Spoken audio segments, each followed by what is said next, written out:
opportunity. Okay, so, okay. All right. So why are we speaking about that? Because first of all blockchain need cryptography for their security, first thing, which is obvious. Less obvious that a quantum computer might break most of current cryptography, and so that will pose a threat to the system and so to the blockchain world. Now, we don't have to panic, because some researchers are working on post-quantum cryptography, which are systems that might resist even a quantum adversary. Okay, it's also called quantum safe. And they're not just isolated efforts of some crazy people here and there, but it's international coordinated effort to get new standards, new systems that might be resistant. Okay. So, but is that serious? So I often ask, but will quantum computing really arrive, and when? So I'm not a seer, not a clairvoyant. But what I can see that many governments are worried, and when you see the US government in the White House memorandum say that national security memorandum speaking about quantum computing 2022 and risk to vulnerable cryptographic system, if they are getting worried, maybe something may happen. And then times go on, and we have this year, you can find the White House website, there is a document which says basically quantum computer can break cryptography, and the Biden-Harris administration is preparing for risk to government and critical infrastructure. So this is a serious threat. We don't know when quantum computer will be, but it's likely they will come. And the matter is we must prepare. Now, what about Europe? Well, Europe, you know, is a bit slower in its thinking. So Europe is thinking, well, we should do a coordinated implementation roadmap sooner or later to ensure a coordinated transition and member states, public sector, but Europe will arrive at that, don't worry. They will arrive. Okay, so that's what's happening, so it's a serious matter. So what is the situation now?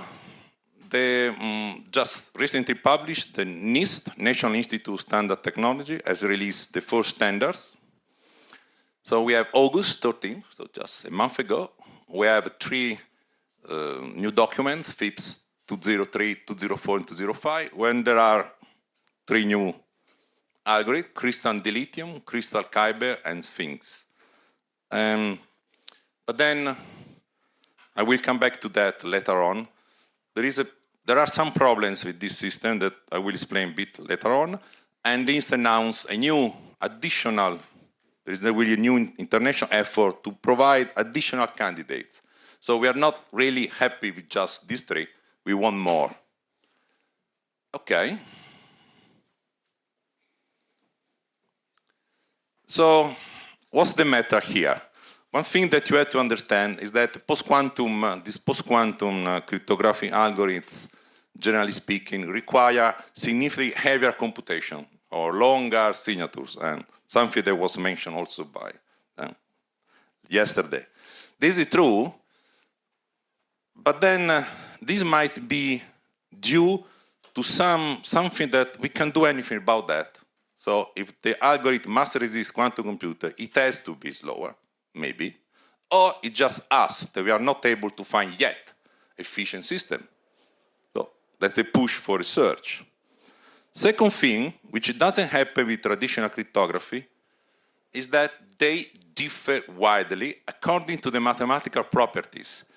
So here we come back to what I said before. We have the new standards, but in post-quantum we have very different kind of systems. They're completely different from a mathematical point of view, which is rather different from what happens with standard cryptography, where most systems are based on number theory stuff. Here we have completely different things. So it's very difficult to evaluate one against the other. And the one that's been approved, they are mainly on lattices. So property of lattices. So we are betting a lot on just one thing. Okay. And of course, not only a problem with computational power, it's also a problem with memory consumption, which is huge. Now, as a blockchain is concerned, we are really more interested in digital signature, okay? And if you think of that, digital signature is mostly everywhere. Transaction signing, most importantly. For some blockchain, we have block signing, timestamp signing, etc., etc. So really the core for blockchain is the digital signature. That's where we have to work more. So what are people doing in the blockchain world? So I had a look recently. I didn't really find a lot of people preparing. So Ethereum has started officially discussion on migration to post-quantum in March. So this year they started talking about that. Cardano published some work on quantum resistant system, but they don't have a roadmap. So they started thinking on that. And what we do in Trento, so let me thank Repo and Silicon Valley Foundation for their support. So we are doing research on 3 families of post-quantum system: code-based post-quantum, isogeny-based post-quantum, and multivariate-based post-quantum. So we have a group with, we have about, working only on this, we have 4 staff and many postdocs and PhD students.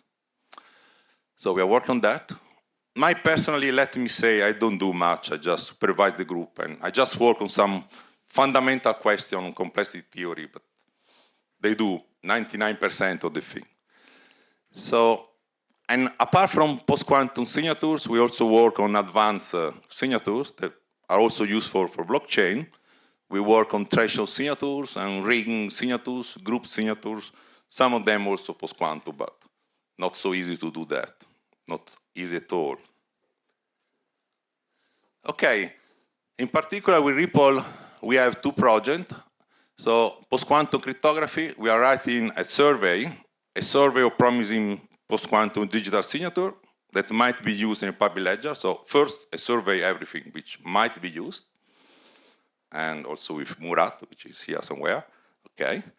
And also we are working on threshold signature, classical version, and we are trying to do something more efficient on threshold signature for XRPL. Okay. And so finally, what about Ripple and XRPL? Okay, should Ripple be worried about that? And what Ripple should do? Okay, so now I give my opinion, of course. So my opinion is that, first of all, it will be difficult to have a post-quantum system that will be good for all possible blockchains in the world. They are so different.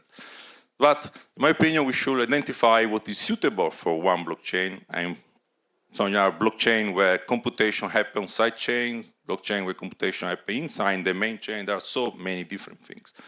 I think it makes sense to try to identify which one is suitable, for example, for XRPL. And the question is it worth it?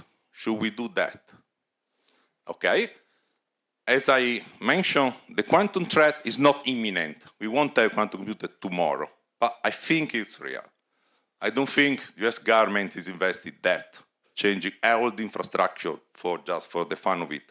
I think there's a real possibility there will be quantum computer at some point. And I also add the marketing part. I mean, in my opinion, a ledger with a clear and feasible post-quantum roadmap has a competitive edge on the competitors. You can say, we have it. We have done our roadmap. We are working for that with clear objective. We are not passing to post-quantum tomorrow. But we'll do that in a clear way. I think it's something that you can say adds value. And of course, as I said, I will thank the University Blockchain Research Initiative for being here. So that's my talk. Thank you.